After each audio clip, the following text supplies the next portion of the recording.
Okay. So the wording is going to be better if you do it, but I will. If you can do it, I appreciate it, because frankly, I didn't look it up, and I was going to double check with you ahead of time. So do a general one. That's great. Yeah.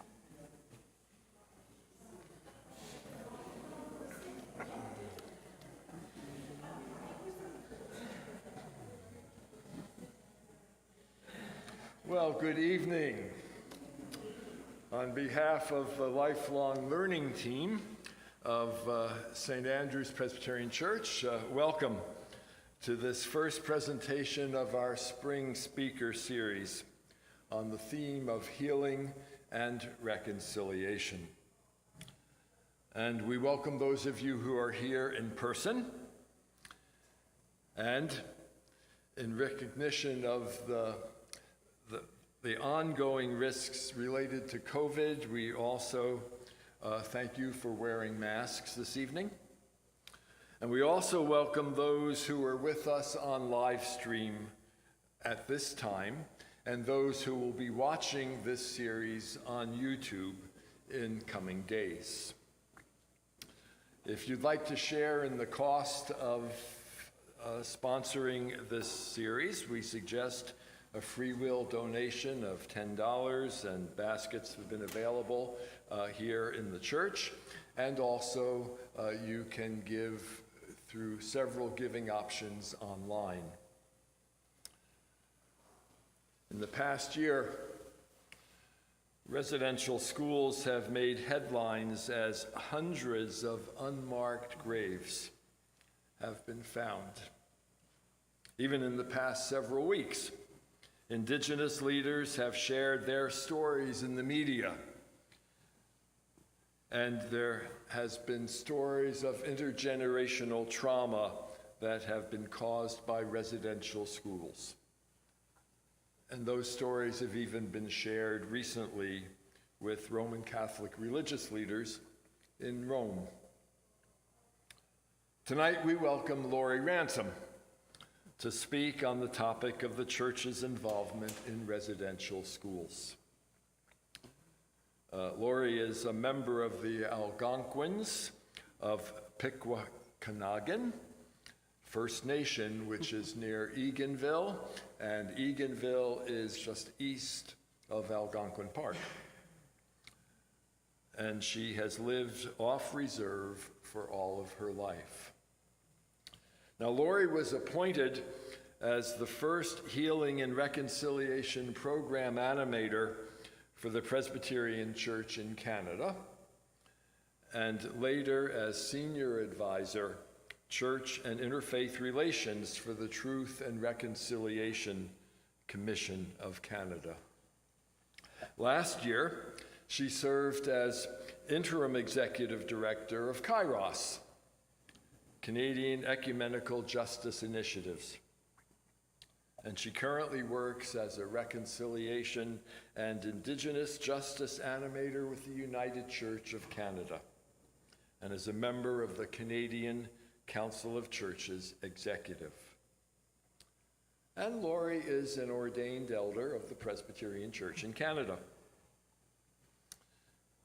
Now, as we meet here in St. Andrew's, we want to recognize that we live and work and worship on the traditional lands of Indigenous peoples, and that there are lands that are also involved with treaties that are involved in the area of Barrie.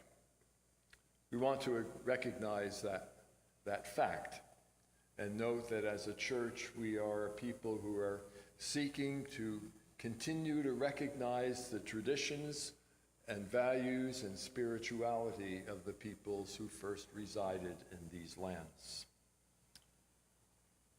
And now will you please welcome with me tonight's speaker, Lori Ransom.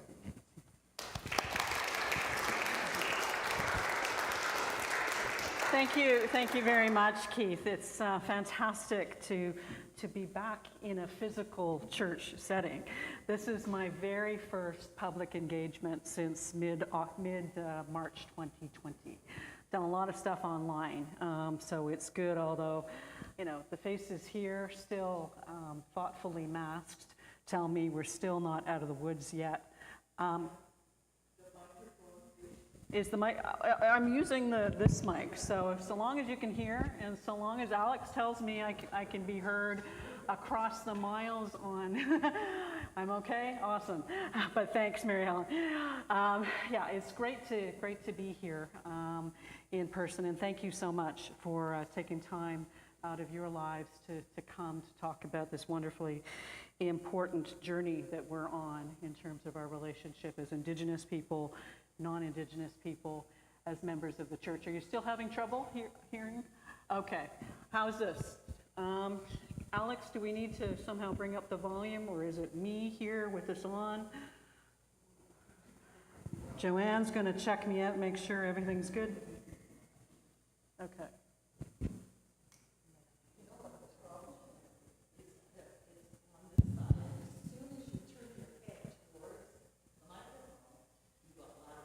Right. So we're going to try this. This better? Yeah. Okay, so this is going to work better. We may as well get rid of the, yeah. No, thank you for, that sign told me we had a problem, so I'm thankful. I'm thankful because we want everyone to hear tonight. So yes, as I was saying, wonderful to be back in a church setting and to speak to you about this very, very important topic this evening. So we'll begin. You can go to my first slide after the title page, Alex. We'll begin with a discussion about the history. Some of it may be familiar to many of you. Some of it may be new around residential schools and the churches. But I wanted to bring us up to date in terms of what is happening today, knowing that as part of this series, you'll also delve deeper into the history of treaties. You'll get to hear from an Indigenous minister of the Presbyterian Church in Canada. Margaret's still on. Margaret Mullen, a fantastic colleague, Thundering Eagle Woman, as she is known by her traditional name, and I'm sure that'll be a meaningful time.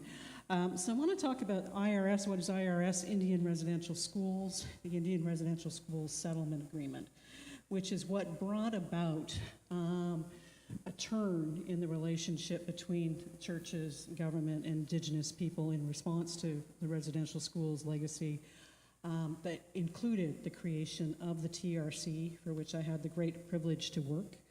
You've probably heard, perhaps are familiar with the calls to action, so I'll speak about those that are particularly relevant to the churches and something about where we're at, and a few words about moving forward and how local communities of faith can engage in this journey. I'll try to pause maybe 2 or 3 times along the way to invite questions, but for the sake of the audience, we'll go through a bit, then I'll ask for questions, go through a bit more, et cetera, so I hope that's going to work. We can have the next slide.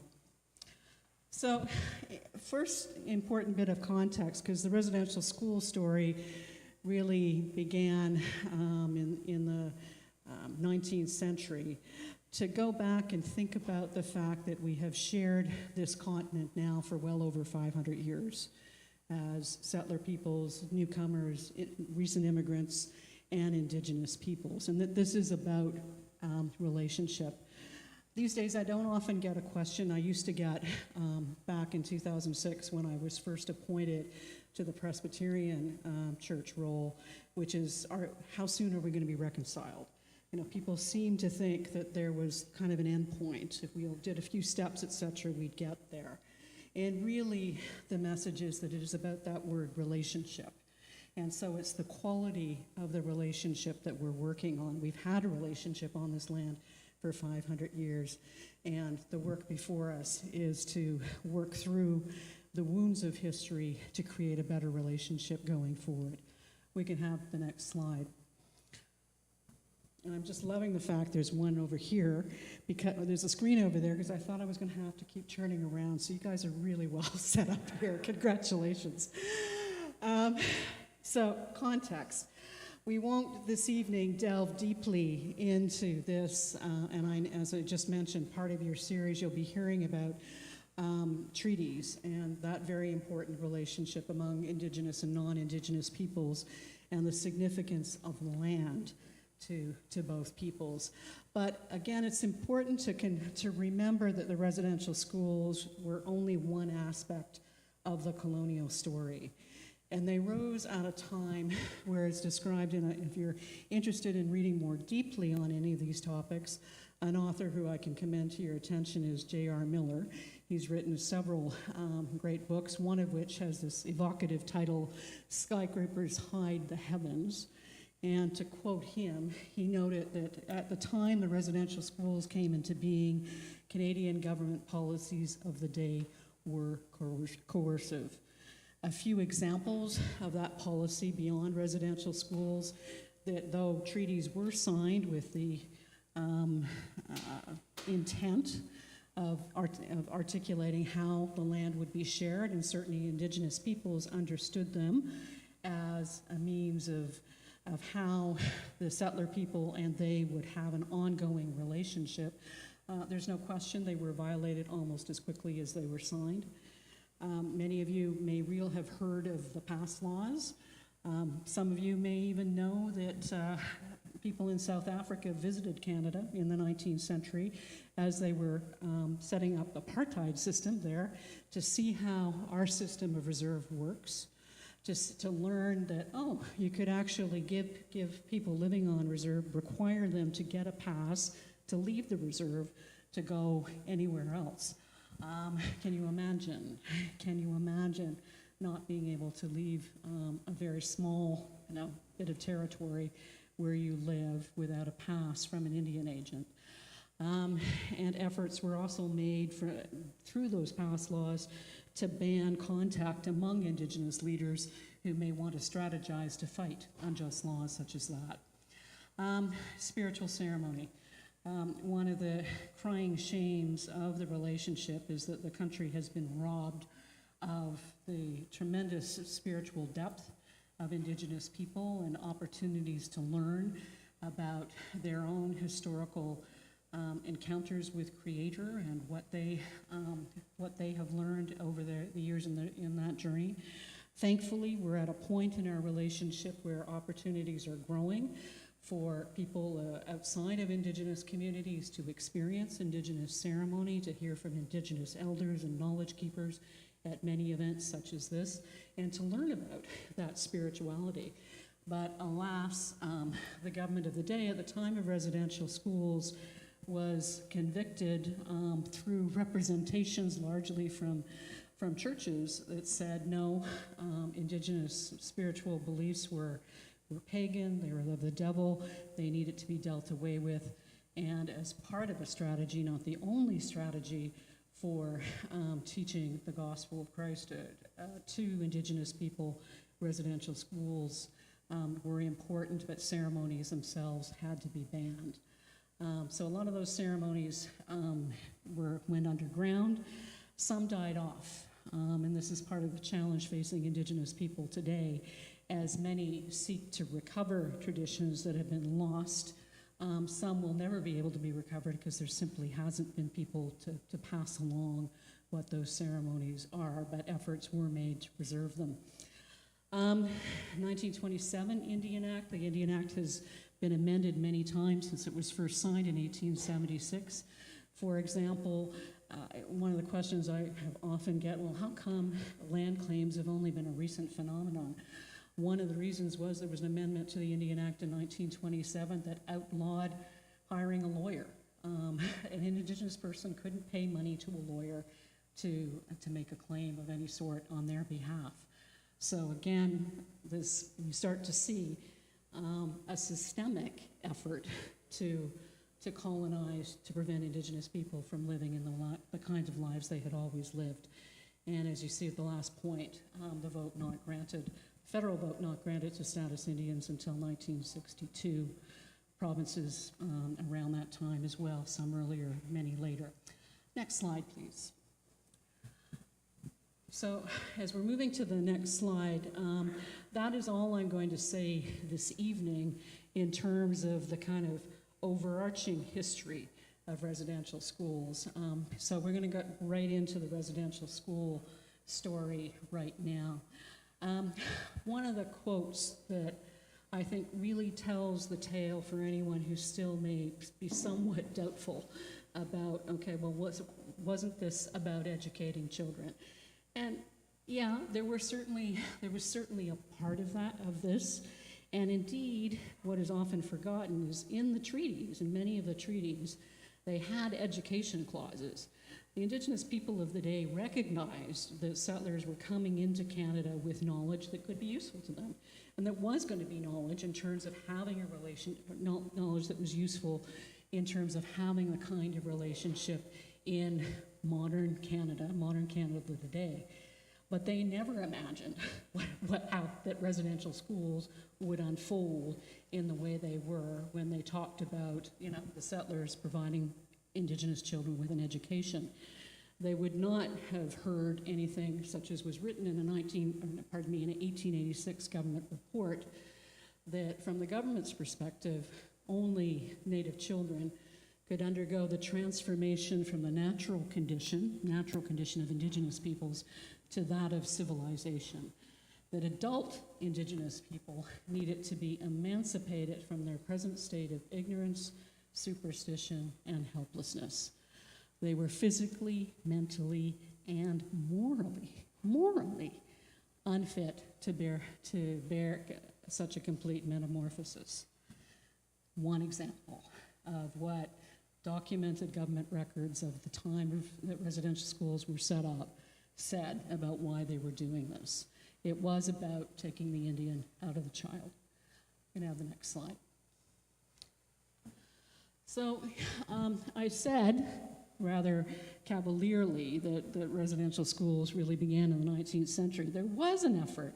If you go back in history, there was an effort in New France, now the province of Quebec, in the 1600s to board Indian children in schools run by the Jesuits. So this idea that churches had of educating Indian children in settler ways does go back a bit. It was something that churches had long been interested in, and there was a period of time where there's some boarding schools set up. But the real story began or the story we're most familiar with, began in the 19th century, in the 1830s. And it began, again, want to do, correct some history. It began with churches. It didn't begin with the government. It began with the churches setting up, again, schools. Yes, there was a desire to educate the children, but also there was a desire to have children start to learn the settler way and to integrate, to become Christian, and to learn the ways of white society. So in the 1830s, there were 4 schools set up, one of which is still very, very well known, alas notorious today, the Mohawk Institute down near Brantford, run by the Anglican Church. And it was only around in the 1870s that the government had started to learn, including from an exploration led by a man named Davin of residential schools south of the border, were known as boarding schools in the U.S., that kind of said, isn't this a good way to help deal with the fact that we've got Indigenous people still roaming the West, living a nomadic lifestyle, and we really need to have space for settlement. We really need to get children into schools and learn to become farmers, laborers, et cetera, et cetera. So, yeah, boarding schools. So the residential school system was set up. One of the other things about residential schools that people kind of assume, well, it would have been difficult, wouldn't it have? And part of the answer is yes, to have residential schools in every single Indigenous community across the country, certainly in remote areas. But when you realize that kids from Sarnia were taken to schools near Sault Ste. Marie, something's up, right? Something's up with a system that required students living in southwestern Ontario to be taken to northern Ontario to go to school. And that something is, it was recognized that kids needed to be away from their parental influence in order to learn the language, that is English or French, most typically English, to learn Euro-Canadian ways of being and living, and to get away from Indigenous culture and tradition, so that distance had to be created. Fast forwarding, as we're going to move through a lot of material this evening, the very last school closed in 1996, Gordon Residential School in Saskatchewan, which has just been in the news with regard to discovery of unmarked graves at that site, and we will touch on that later this evening. The height of residential school activity was around in the 1930s. 80 were operating across the country in 1931. Interestingly, most were west of Ontario. And again, it's around that need to clear land for settlement that drove a lot of the building of residential schools in the west and in the far north. There was one in Nova Scotia, Shubenacadie, but that was it in terms of the Maritimes. So again, it wasn't that all Indigenous children across the country needed to go to a residential school. There were other policies driving the need for this to happen. And over time, 130 different school locations. And I should hasten to add that 130 is kind of the official number recognized under the Residential School Settlement Agreement. There were other schools run by churches not part of the government system, i.e. not funded by government, that 130 may not reflect. And there were day schools. I don't think, although there's recently been a day school settlement agreement with survivors, thankfully, so that they also will be compensated. I don't think that story is as well known, and I couldn't even tell you how many schools the Presbyterians were involved in terms of day schools. That's something we need to research. Next slide. So, again, a lot of quick history, and we can come back to that in the questions. I think I'll stop soon for initial questions about the history. We are going to get to unmarked graves, but I placed it in terms of the TRC's work so that I can speak to what the TRC found in relation to unmarked graves. But even before we had a settlement agreement, and this is significant, even before there was legal cover, if you will, for the churches had the courage to apologize. And that's pretty important. There were certainly, in the 1980s and 90s, as stories from survivors started to come to the fore in Canadian society, which started to lead people in church offices and across the country to realize, there's something we don't know about our own history, and we need to know more, and we need to do something about this. And as that history began to be uncovered through conversations with Indigenous communities, and the churches realized where they went wrong, they realized they needed to apologize and to make amends, to atone for that work. So as you can see, the three major Protestant churches who were involved in residential schools, United, Anglican, and Presbyterian, all made apologies, or confessions as we call it in the Presbyterian case, by 1994. Later United Church one in 1998. So again, well before a legal settlement was there.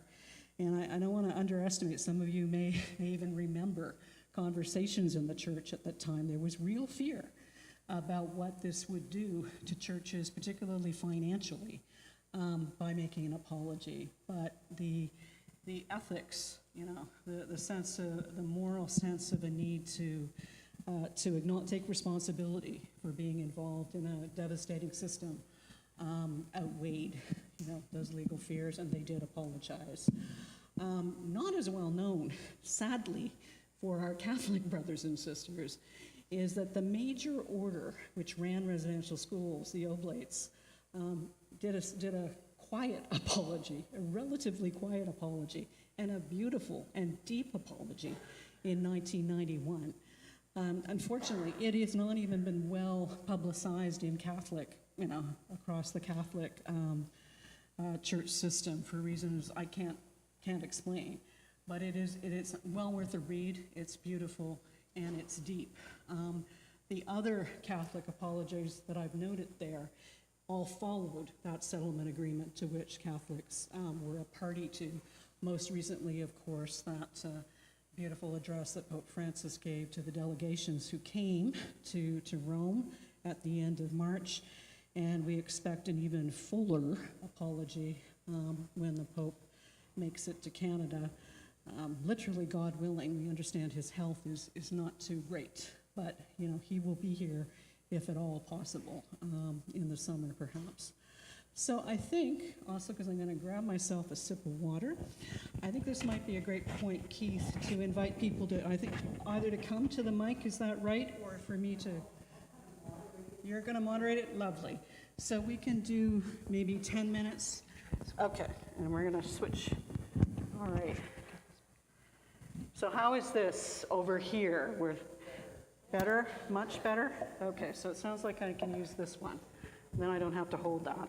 So I'll let you moderate. I'm just going to grab my water, but go ahead. Sure, and I think we're going to invite people up to this mic if you can walk around, if you don't mind. It's okay, I have a bottle. Because we're live streaming, it's nice for us to be able to film the person asking the question. So if you're okay coming up here to answer a question, I'll kind of keep my eyes open for people who look like they want to pose a question.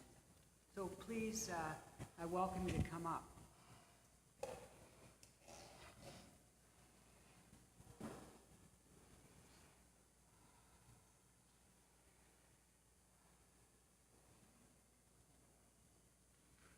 And I don't mind carrying on. That gave me a nice little break to get a little bit of water, but I just thought there might be a burning question already. Okay, why don't we carry on? Okay. You have a question, excellent.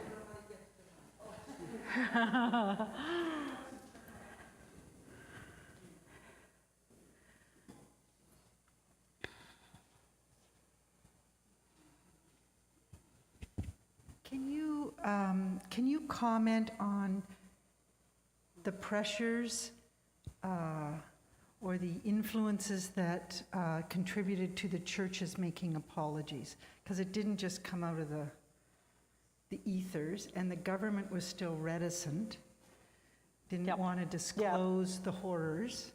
And so it was sort of like I remember running in my little parish the United Church Apology Service. And it was a 2-charge parish. I was living rurally. And the smallest charge, nobody came. Nobody. And so that was in the 90s. And it's just like this reticence to accept the horror that we participate. So I don't know. It's a general question, but because you've been involved in so many different aspects, can you comment on that? I'm happy to comment on it because, as I kind of alluded to earlier, it is important to kind of realize the journey that the church has been on, and it has been a very difficult journey for the churches too. I don't want to underestimate or understate the difficulty of that journey. I haven't mentioned as yet, and I'm going to mention them now, the church staff who worked in these schools, many of whom would have sat in a pew for years and years as a young person, and were probably were spoken to by someone in a pulpit, like the one behind me, encouraging them to think about a career as a teacher in a residential school, to think about this as a calling, to think about this as a very important, worthwhile ministry among Indigenous people who needed this ministry. And it's important to recognize that, and to recognize that at the time of those apologies, far more so than now, because sadly, just given the passage of time, there really aren't too many former staff alive today. There were quite a number alive at the time of the apologies. There's still quite a number alive at the time of settlement agreement, but those who are around are getting up there. So they were involved in an incredibly difficult journey. So the churches were having to grapple with the fact, and someone who has done a great job, and I could probably dig it up, who has reflected on this, and I think I might have done, I know he did an article for me, and I'm thinking he's been published elsewhere, Morrison, former General Secretary of the Life and Mission Agency of the Presbyterian Church, talks, very movingly about, how because he was head of Justice Ministries, I think I may have his title wrong, but anyway, he was a senior church leader at the time the discussion of apology started to arise within the Presbyterian Church, and he went on a journey to meet with Indigenous people around the two schools that the Presbyterians ran after Church Union, Bertle in Manitoba and Cecilia Jeffrey near Kenora.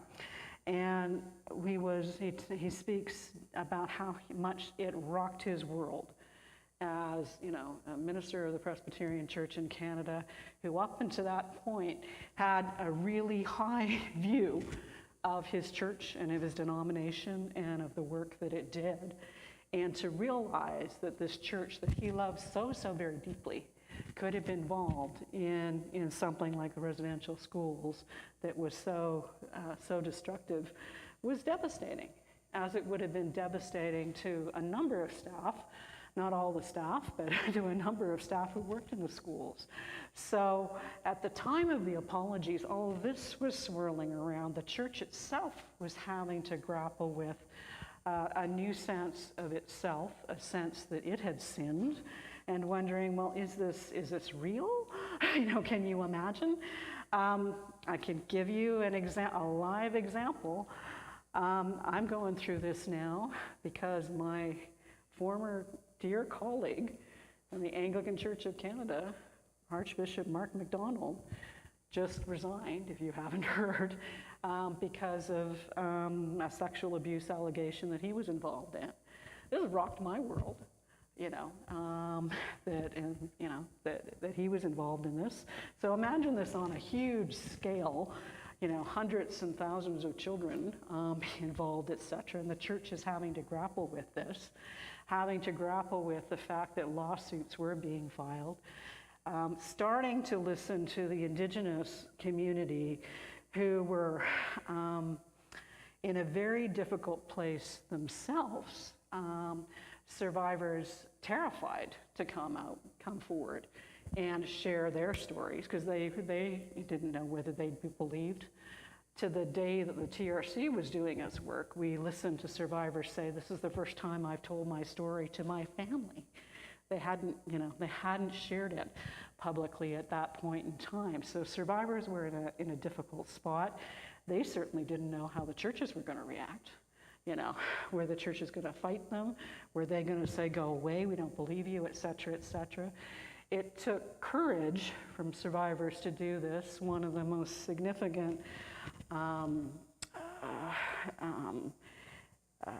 events that took place with a survivor coming forward was Phil Fontaine, not at that point National Chief of the Assembly of First Nations, but I think at that point Chief of the Manitoba Chiefs, came forward and on a television show, I think it was called The Shirley Show, I know some of you may remember it, confessed publicly on national television that he'd been abused in a residential school. So that helped survivors start to feel like, okay, if Phil can do it, we can do it too. So you're right that we were just at a point of learning this stuff. People didn't know about residential schools. A slide that will follow will talk that even the TRC acknowledged that one of the failings of Canadian society was that Canadians have been denied the true story of residential schools up until very recently. People weren't brought up to understand what had happened. So it was a very challenging time. And so people reading the record need to understand that, yeah, there were two goes at that Presbyterian confession. It went to a couple of General Assemblies before the text was the way it was. It was difficult. There's another question over here. Yeah.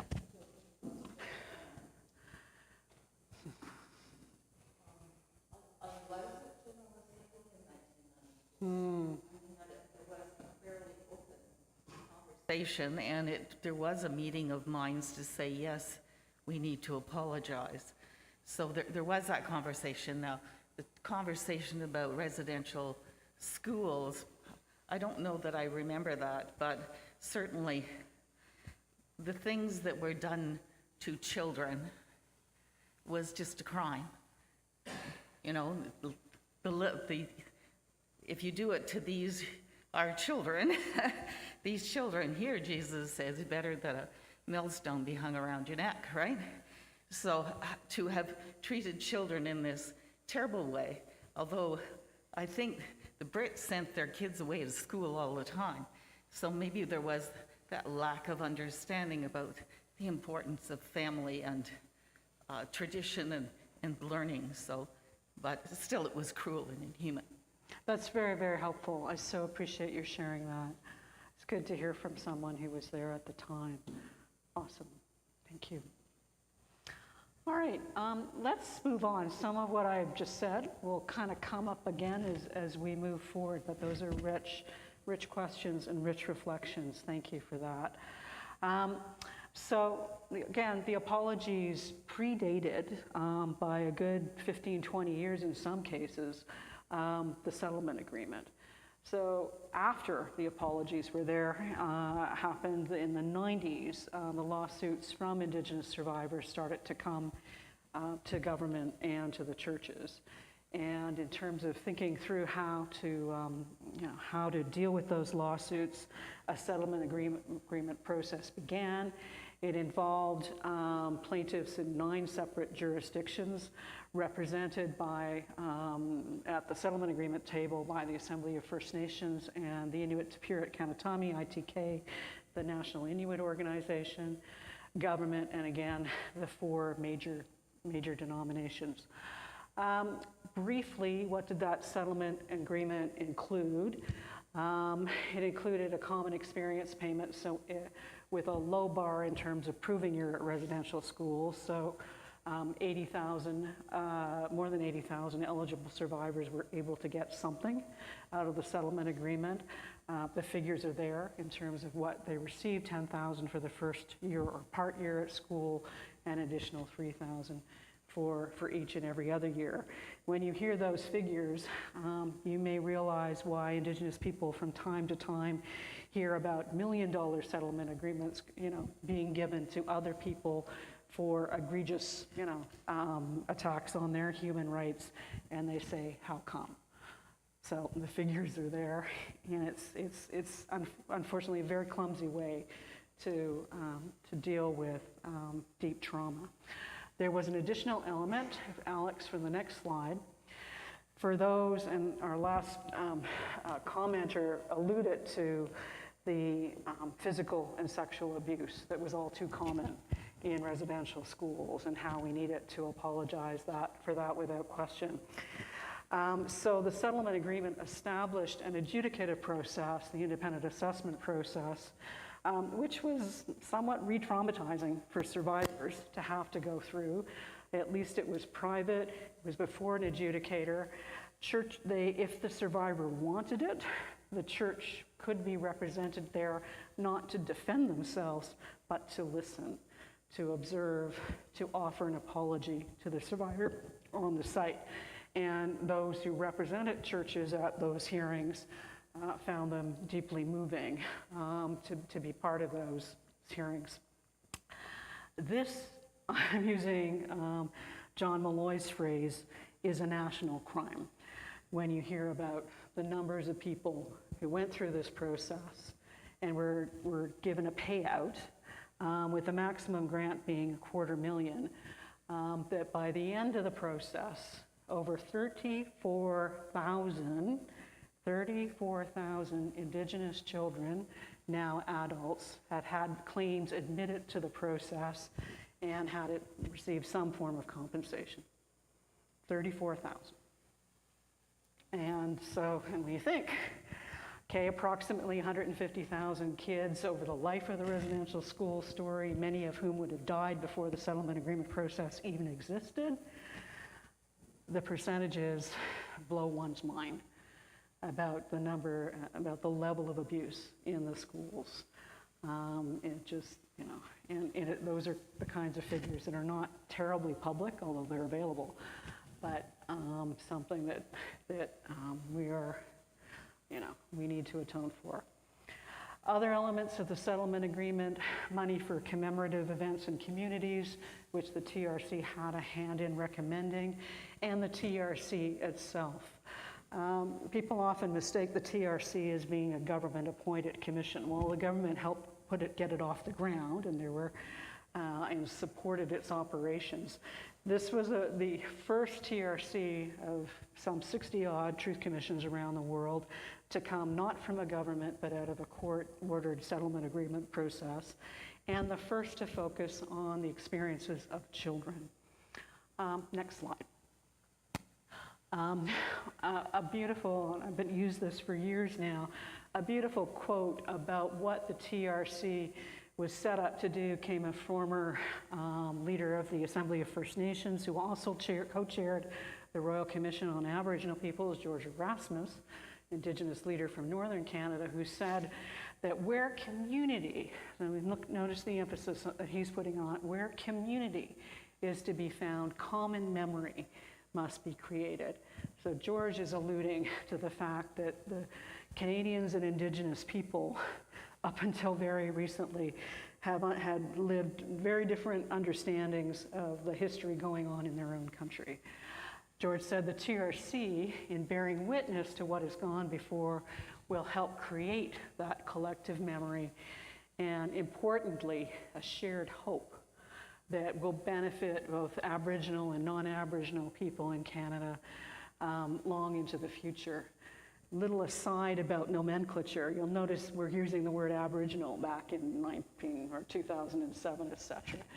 TRC report tends to use Aboriginal.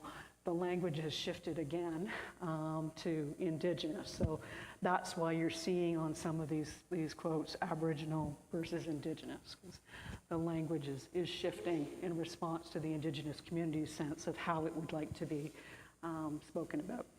Next slide.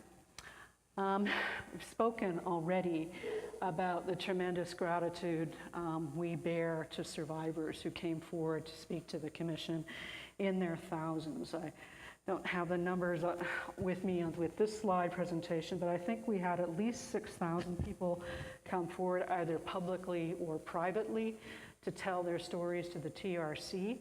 And this is really the way the story has got to be known. And again, to have to relive childhood trauma, either publicly or even privately with a small group of people,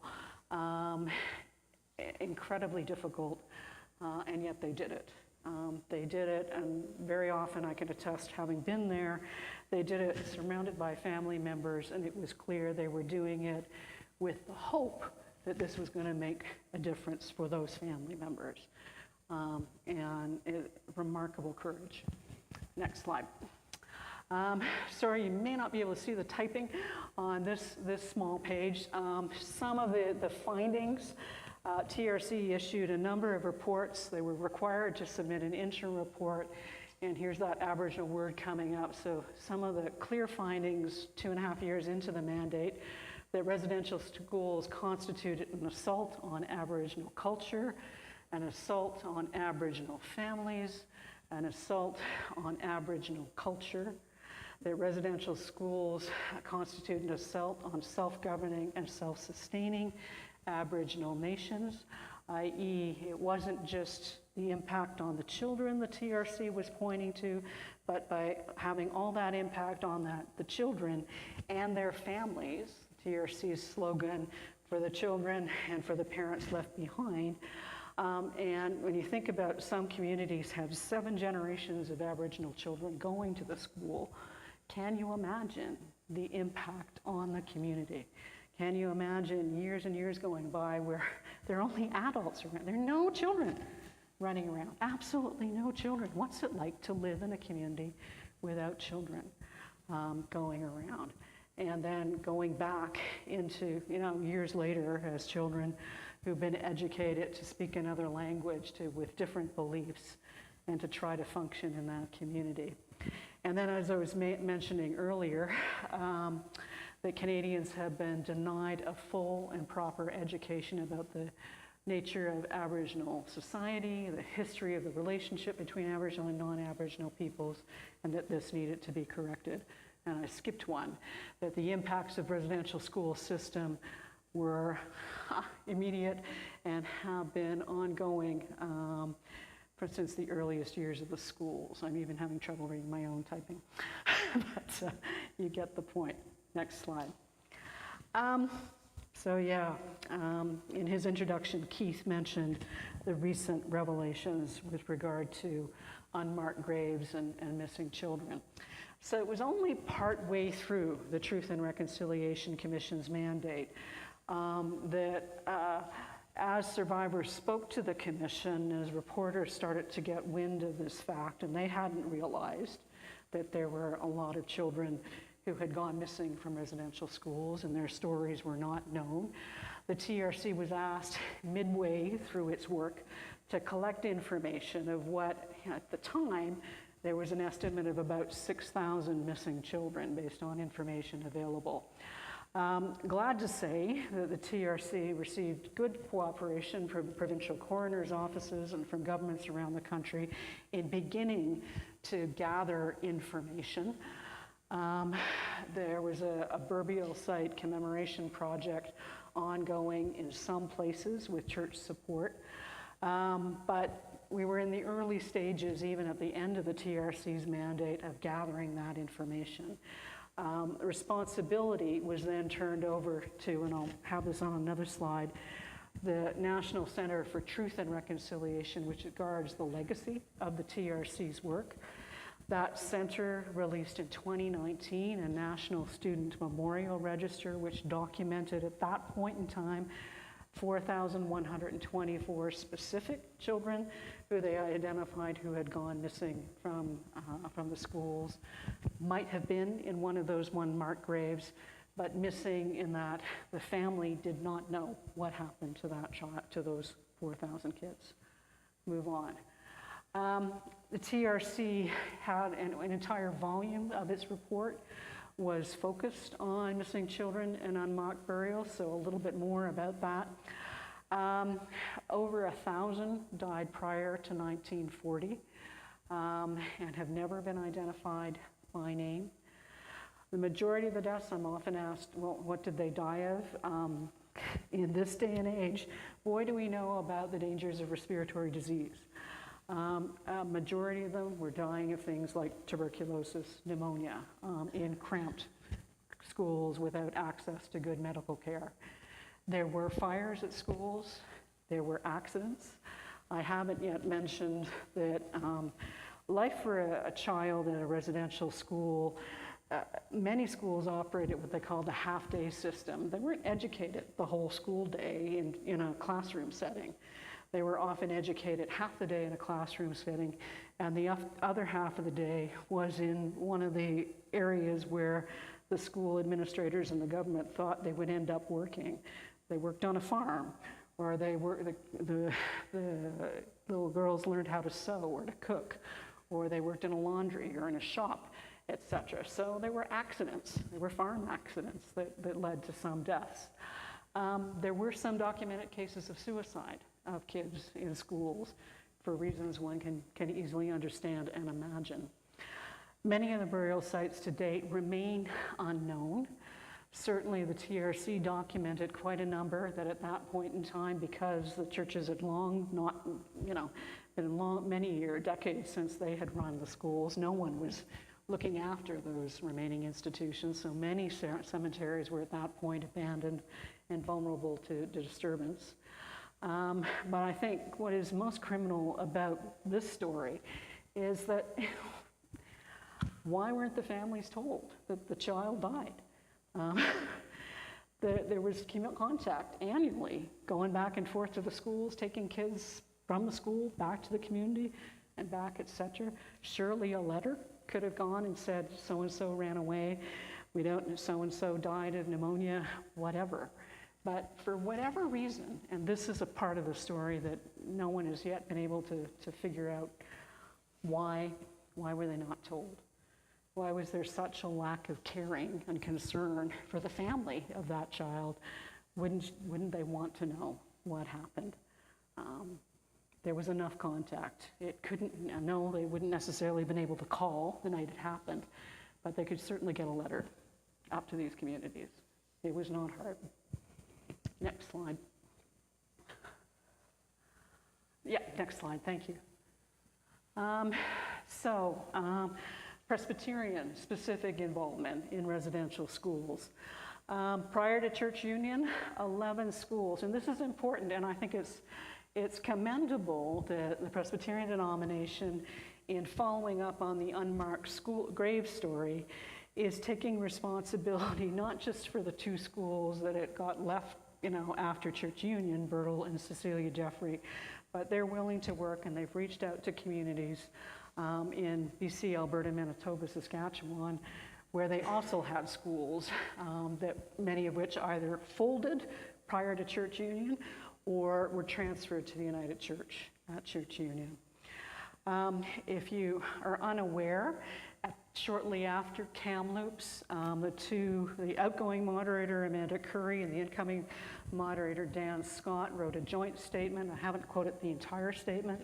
It's available on the PCC website, but they made a beautiful statement and concluded that this is work that the church must do and commits to doing. I'll read the quote I've taken. Reconciliation is a long road that requires acknowledgement of harm, apology for taking part in that harm, concrete steps to redress the harm, and the rebuilding of broken relationships. We are called as disciples of Christ to reconciliation and to justice. This is work the church must do and commits to do. And there's a longer statement in response to those discoveries. And also a fund has been set up. The church has already, through Assembly Council, committed $1 million to support these communities in any kind of work they may wish to do around whether it's investigating unmarked sites, whether it's commemorating lost children, whether it's healing from that legacy. Conversations, I had a conversation with the office just a few days ago. They've had some connection, they've reached out to all the communities around those former schools. They're having initial conversations with at least 2. As you can imagine, this is heavy stuff for these communities to be dealing with in the middle of a pandemic, so it'll be a slow process, I think, for many communities to get to a place where they know what exactly they'd like to do, whether they want to search or not. It's amazing to me that so many have already begun the search, but I wanted to let you know that this denomination is indeed following up in the areas for which it was responsible. I think I should take some questions again. So I'm going to pause and take another sip of my water. And We've got this mic here, but there's also the movable one that I'll hold on the other side if people want to come up from the other side.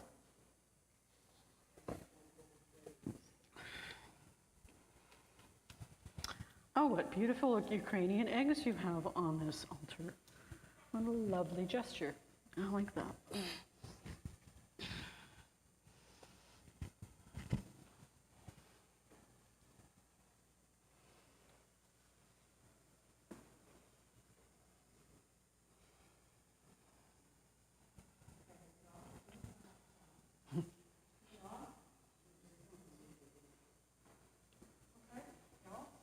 You want to try that one? This one on, Alec? Okay. I've had the opportunity to be at the Mohawk Institute and on Six Nations. And when we were at Six Nations, we learned about a program, Nations United. Are you familiar with that? I'm wondering if this is happening in other places as well. Okay. So Nations United, if it's and I dare say Nations United could be used for a number of programs, but if it's at Six Nations, I'm assuming you're mentioning a United Church-run ministry in the community. Yeah, okay. That's the one I'm familiar with. It was explained to us by the chief and a couple other women. And what I understood was that they were trying to work with the people from around that reserve so that they would listen to each other's story. And now this was about 4 years ago I was there. Okay. As I said, it's conceivable that there's another thing called Nations Uniting. What you're describing makes sense to me. Yeah. That local Indigenous communities would be collaborating in terms of learning from each other. There just happens to be a United Church Indigenous ministry at Six Nations called Nations Uniting, Right. which is where I thought you might be going. But Yeah. interesting you mentioned the Mohawk Institute, though. It is undergoing a really significant search right now. I don't know whether you heard about that when you visited. They are really, going through a deep search for missing people from that community, from that institution, and are doing it quite seriously, working very closely with the police and getting records from local Anglican parishes. There's also, it's as you all might imagine, in terms of the property, the physical property of residential schools, Indigenous communities have very mixed feelings about these properties. Some have actually had ceremonies where they've raised them to the ground and, have felt good that, okay, we've gotten rid of this, and there's been a ceremony to reconstitute the ground or whatever. Others, interestingly, like the Six Nations folk around the Mohawk Institute, want to preserve the Mohawk Institute building for the purposes of education, and are raising money to do some restoration work at the property. And they're still looking for donors as far as I know. Yeah. So that's something local. I grew up 7 miles from there, and I thought it was a nice school where Indian children went, and I knew they had a farm and gardens, and I thought this was a nice place. Sure, yeah. They really deceived us. Yeah. Story not to forget. Yeah, thank you for sharing that. And if you're unaware of what's available down at Six Nations, the nearby Woodland Cultural Center is a must visit for anyone interested in local Indigenous history. Extraordinary job they've done in the museum, and I think I don't know whether they're doing it in COVID right now, but they often combine a tour of the Woodland Cultural Center, a beautiful gift shop too, and the nearby institute with some local guides. Okay. Any other questions at this point? Yep.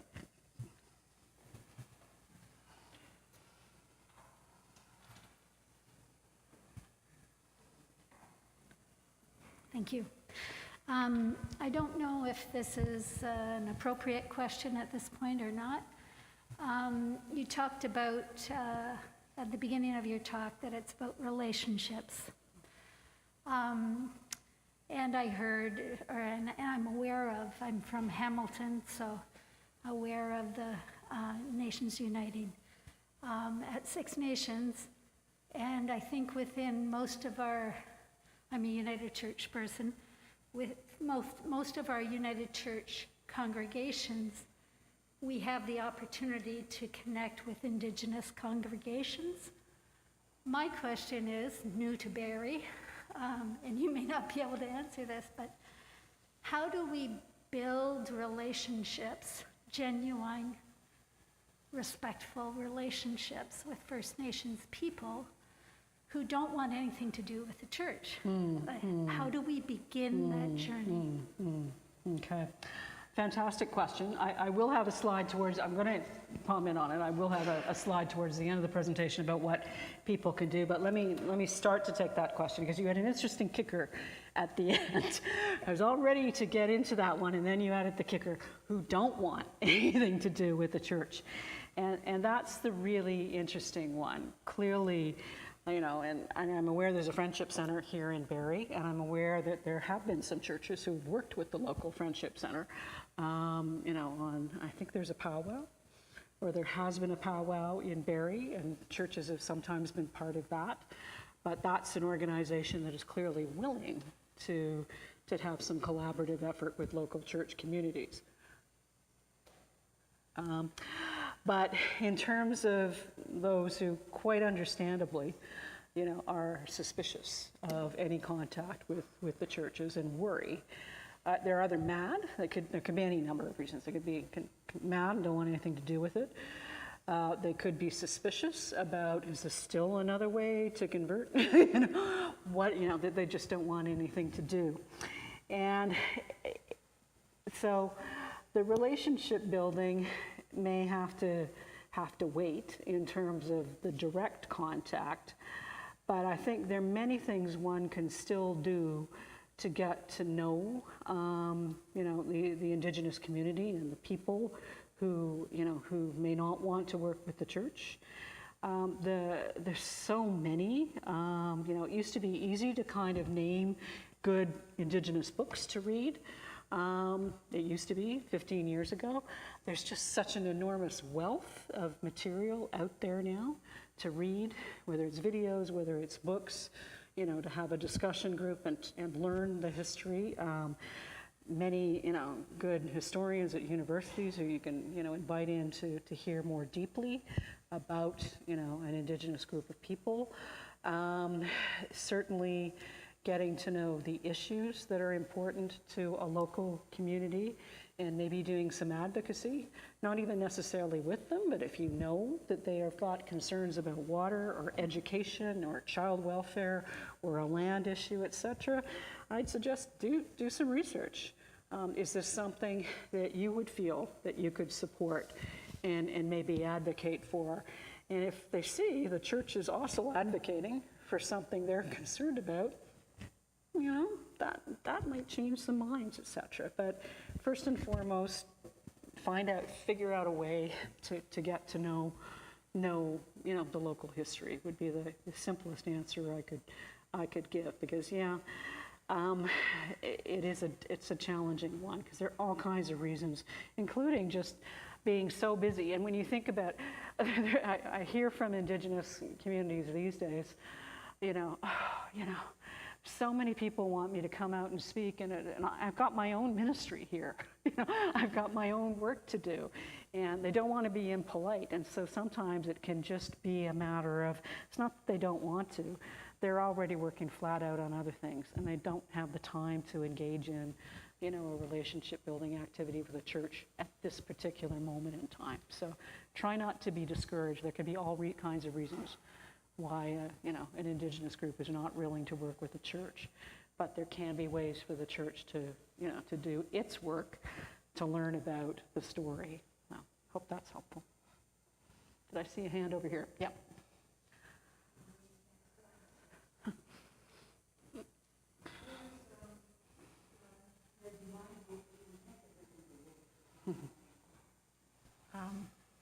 I so appreciate your answer and your question. Yeah. Because I think those are the really important things right now, And one question that I have is, I'm very disillusioned with the church. I don't need to go to church anymore. That's my reality, and maybe that's not any of your realities, but it's certainly a reality for settler people. Two, I'm disillusioned with my government. And it's not my first rodeo. I'm a grandma. But part of it is, I think, exposing ourselves. And that's reading the books, or there's this area is Anishinaabe. It's not Mohawk. And so there's a lot of Anishinaabe opportunities in this area, whether they're out of Georgian College or whether they're out of Aurelia or these kind of things. So for me, it's like, how do you set your priorities for what matters? So you're being very kind, but if you're, let's say, just signing up for something for an hour a week for 10 weeks, you'd learn a lot, right? And I think that's individual before it hits the church. And so my question is, do we expect the church to educate us on all this? Or do we take personal responsibility to be educated and then be part of our church communities asking for change, as well as our leaders? I don't know, that's the question or the dynamic. Thank you. Yeah. Thank you so much. You've made me think of a couple of things, one of which is on the later side and one of which is not, and I'll mention to the group. Yeah, I think it's a both and. I think certainly the churches with whom I work most closely, which are those that are party to the settlement agreement, the Kairos family of churches, although I do have a foot, contacts in the evangelical world and contact with Canadian Conference of Catholic Bishops and some other Catholics. Most of them are convicted that they need to educate. So it's not that there is an expectation that local congregations are unsupported, but we also, there are many, many congregations, we can't be everywhere either. So it's fantastic, for example, that you're recording tonight and making it available to others who couldn't be here this evening. And the more churches who do that and make information like this available publicly is super, super helpful, because we can't get anywhere. But the denominations that I work with and who I represent are convicted that we need to educate. TRC kind of told us so, if we didn't already know it, that this was important. We needed to educate, so we are convicted to do this. In terms of the personal work, I can't but commend your suggestion around the personal work. And what you made me think of, the 10-week course, it sounds like you might have done that wonderful University of Alberta course online. And Lakehead is doing stuff too. See, this is it. Fantastic, fantastic. So if you're not aware, University of Alberta, free online 10-week course, and it sounds like Lakehead as well. You can, if you want a certificate, you have to give them a little money. But if you want to just take it for your interest, fabulous online course around the history of Indigenous peoples. You can do it as a group and have a discussion afterwards. Great resources out there. And in terms of the other thing you made me think of, and it goes back to the earlier question around those who you don't want to engage with, take a look at what events they're doing and go. Show up. If they've got an online, speaker series, easy to attend. If they've got a local, if an Indigenous person is at a library or, at a museum or doing something, go and listen. They'll welcome you. You don't have to create a separate event. They're doing all kinds of public work that welcome public people, and that can build relationship as well. Just show up. Yeah. Yep.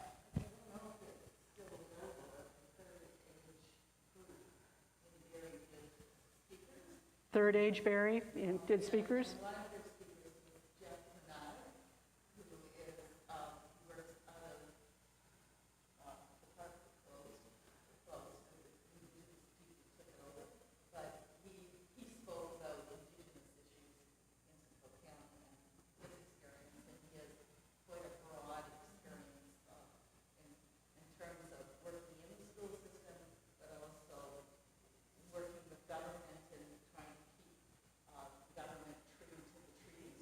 Great.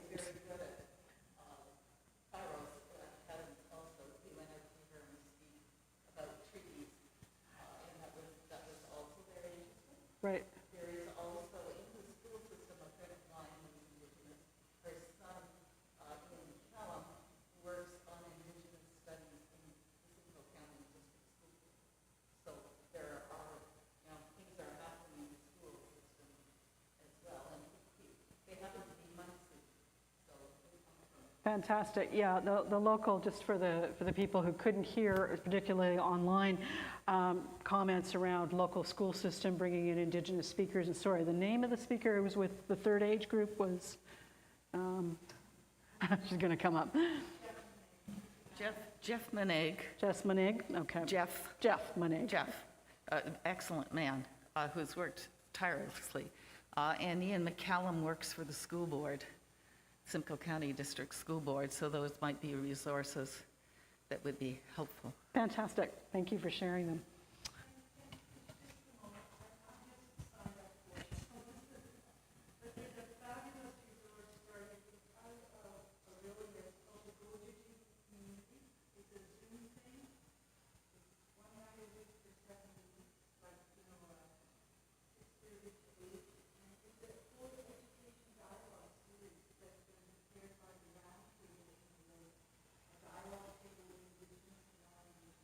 roundtable in Aurelia Gojujang. Okay.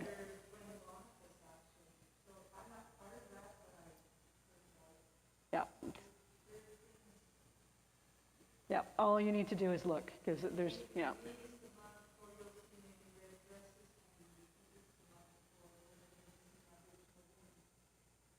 Thank you, thank you. Also alluded, and I hope maybe you'll take it up in a future discussion, the subject of the Missing and Murdered Indigenous Women's Report. Got about 20 minutes left, so we'll turn to the remainder of the presentation. TRC final report was issued in 2015 with 94 calls to action. I've got the list of as you can see, there was almost no area of public life that the TRC did not say could not participate in reconciliation. Sorry, there are a lot of double negatives in there, but they were basically pointing to all aspects of Canadian life have a role to play in reconciliation, and obviously, some really deep issues in terms of the legacy of the schools to address around children and their education and well-being, recovery of language and culture, addressing the legacy of spiritual violence. Happy to come back and talk to you about spiritual violence, which I've been working on deeply. That's another presentation. We can move forward, Alex. So in terms of what the TRC, some of the bigger recommendations, the TRC defined reconciliation as an ongoing process of establishing and maintaining respectful relations. So again, it's about relationship and the quality of that relationship, and respectful is what the TRC said we need to aim for. As you may be aware, it commended the nation's attention to the UN Declaration on the Rights of Indigenous Peoples as the framework for reconciliation. Among other settlement agreement churches, the Presbyterian signed an ecumenical statement in 2016 committing to implement the UN Declaration.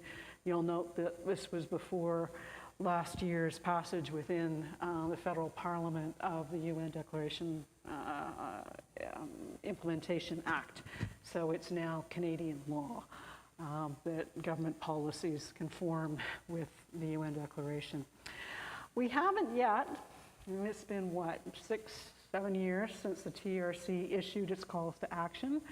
We haven't yet seen a royal proclamation of reconciliation, hearkening back to something you may hear from your speaker on treaties, the Royal Proclamation of 1763. We haven't yet established a National Council of Reconciliation. I hear there's work on it again. The idea for a council that would be a council of eminent Canadians, Indigenous and non-Indigenous, who would hold the country accountable to fulfilling the TRC calls to action, and would report regulated Parliament, for example, on where we were at in terms of doing this. Others are kind of doing that. Yellowhead Institute at the newly named Metropolitan, if I got this right, University of Toronto, has done some of that. CBC has an accounting of that. Other groups are doing that, but we don't really have an official national body who's monitoring this and reporting to Parliament and helping Canadians understand where we're at. There is, I'm happy to say, talk about a covenant of reconciliation. The idea here was that all the parties to that settlement agreement, including the churches, have an ongoing responsibility to support the implementation of all the TRC calls to action, so they could covenant to do that. There's still work on this, but it doesn't yet exist. And move to the next slide. Oops, back one. Back one slide, Alex. There we go. So the specific calls to action directed to the churches were that covenant of reconciliation. I've mentioned the UN Declaration. The Presbyterians and others have repudiated the Doctrine of Discovery. I'm sure this will come up at the treaty presentation, the Doctrine of Discovery being those papal bulls back in the 17th century that said, yeah, go to a land like North America and yeah, it's yours for the taking, essentially. Terra nullius. People there aren't Christians, so, we can claim it for the king. basically what the Doctrine of Discovery was about. But unfortunately, it still pertains in Canadian law today. You'll note the TRC called for a papal apology, so we've almost there. Education, we just talked about education, but there was a lot about education, not only for membership, but next slide, Alex, education for clergy, the need for theological seminaries, theological schools to pay attention to this, the need to respect Indigenous spirituality in its own right is a big one.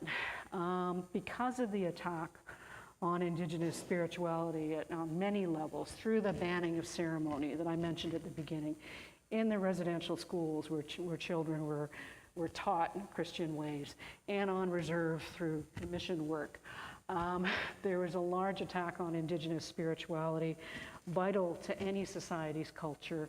And so the TRC said very plainly, without such formal recognition, a full and robust reconciliation will be impossible.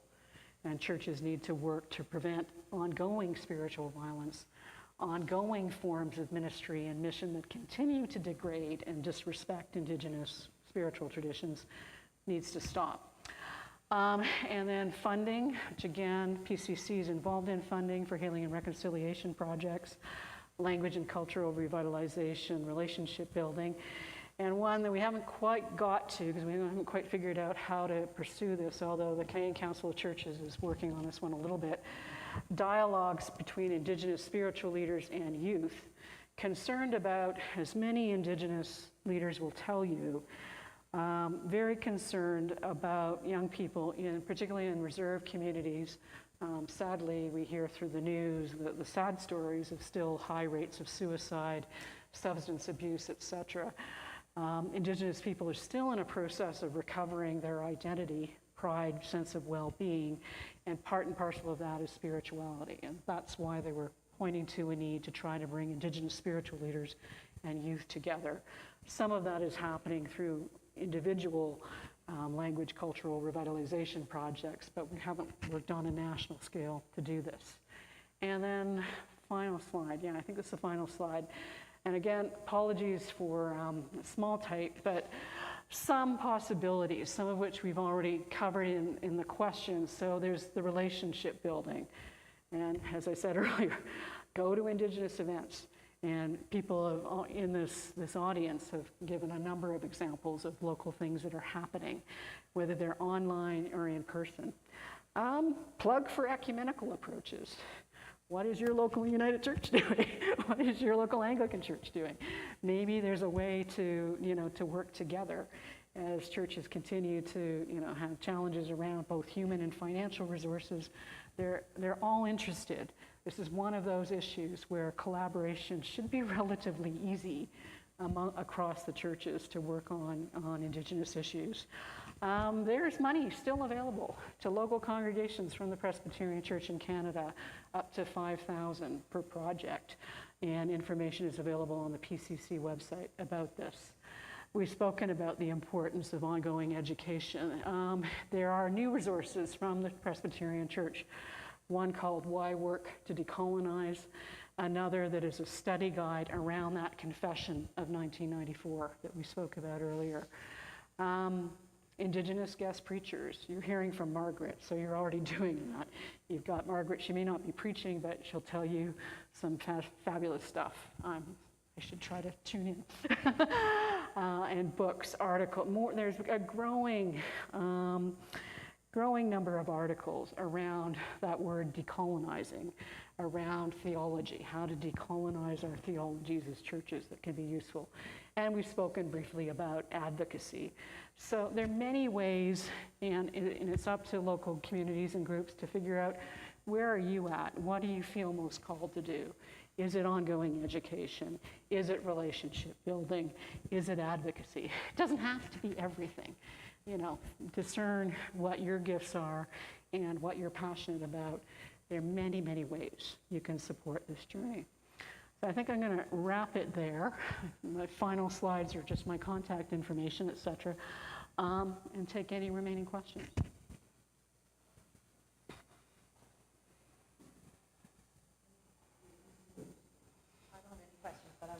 Okay. That all of you are here and folks watching online shows that we want to be a part of the healing process.